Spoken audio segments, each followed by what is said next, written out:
Hi friends, ఈరోజైతే నేను రవ్వ పులిహార చేద్దాం అనుకుంటున్నాను. సో రవ్వ పులిహారకి కావాల్సిన ఐటమ్స్ ఏంటంటే, ఇంత గ్లాస్కి రవ్వ తీసుకున్నాను. సో ఇంత గ్లాస్ రవ్వకి 2 గ్లాసెస్ ఆఫ్ వాటర్ పోసుకోవాలి.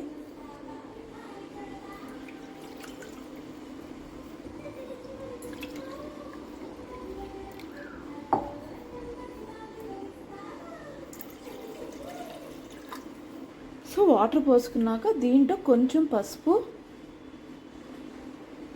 అలానే కొంచెం సాల్ట్ వేసుకోవాలి. 1/2 స్పూన్ ఆఫ్ సాల్ట్ సరిపోతుంది. మనకి ఏమైనా సాల్ట్ తర్వాత సరిపోలేదు అనుకుంటే లాస్ట్ మనం తీస్తాం కదా, తీసినప్పుడు ఆ నిమ్మకాయ రసంలో సాల్ట్ అనేది యాడ్ చేసుకోవచ్చు. సో ఇప్పుడు స్టవ్ ఆన్ చేస్తున్నాను. వాటర్ ఒక 2 మినిట్స్ బాగా బాయిల్ అయ్యేదాకా ఉంచాలి. సో చూస్తే ఇట్లా బాగా స్ప్రెడ్ అయిపోయింది, బాగా కాగినాయి కదా. ఇట్లా బాగా వాటర్ వేడయ్యాక మన గ్లాస్లో తీసుకున్న రవ్వ దీంట్లో వేసేది. సో రవ్వ దీంట్లో వేసాక కొంచెం ఇట్లా కలిపేసి మనం కుక్కర్ మూత పెట్టేసి 3 విజిల్స్ వచ్చేదాకా ఉంచితే సరిపోతుంది. సో కుక్కర్ విజిల్స్ వచ్చేలోపు మనం అంతలోకి తాలింపు వేసేసుకుందాం. ముందుగా కొంచెం ఆయిల్ పోసుకోవాలి.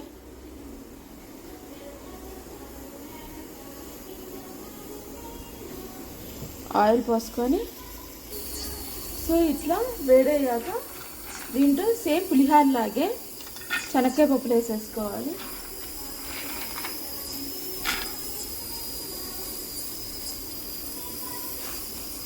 దాని తర్వాత తాలింపు గింజలు ఎక్కువ వేసుకుంటే బాగుంటుంది టేస్ట్. ఉంచుకుంటాం. సో దీంట్లోనే మనం కట్ చేసుకున్న పచ్చిమిర్చి,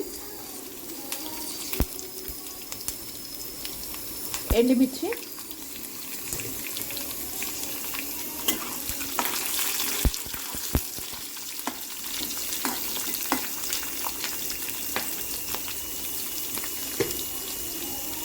సో కొంచెం కరివేపాకు,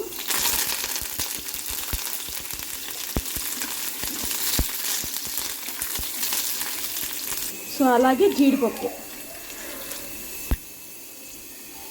ఇది కొంచెం బాగా వేయించుకోండి, బ్రౌనిష్ కలర్ వచ్చేదాకా.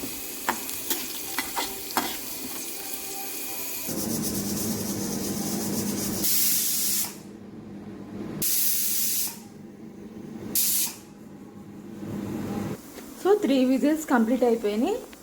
ఒక 5 మినిట్స్ ఆగిన తర్వాత ఆవిరిపోయాక మనం ఓపెన్ చేసేసుకోవచ్చు.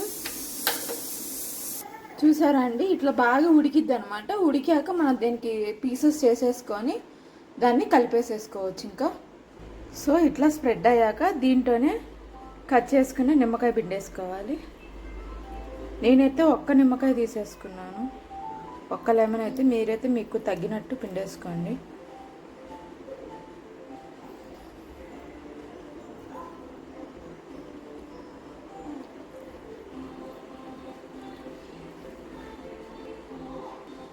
సో ఆవిరి మొత్తం పోయాక పిండుకుంటే బాగుండిద్ది.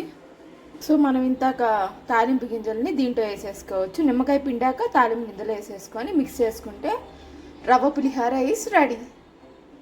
సో చూసారా, రవ్వ పులిహార ఈస్ రెడీ.